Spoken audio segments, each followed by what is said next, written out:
One of the interesting things about Einstein's equations is that none of them suggest time goes in only one direction. They work equally well if time goes forwards or backwards.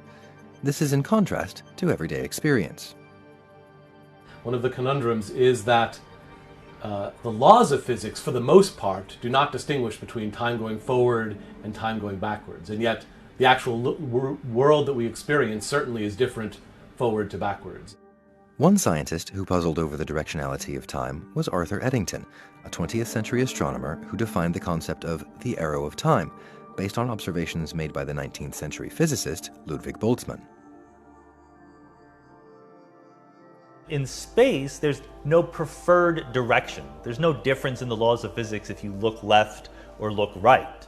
But there seems to be an enormous difference between the past and the future. That's what we call the arrow of time. And it's a little bit mysterious. Why is the past so different from the future?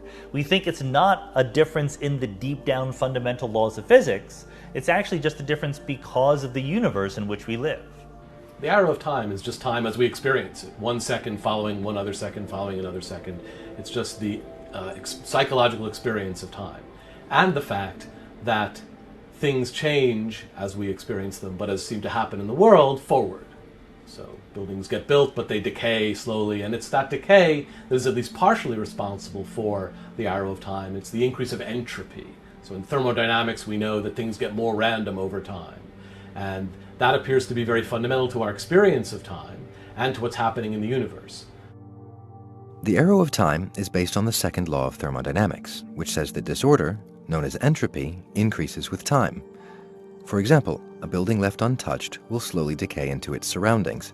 It will disintegrate into a more chaotic state, but it is highly unlikely that the building will become more orderly over time. This is because there are many more ways for a system to be disorderly than orderly. There can be many ways for something to break, for instance, but only one way for it to be put back together again. A system will be less disordered in the past and more disordered in the future. This is the arrow of time.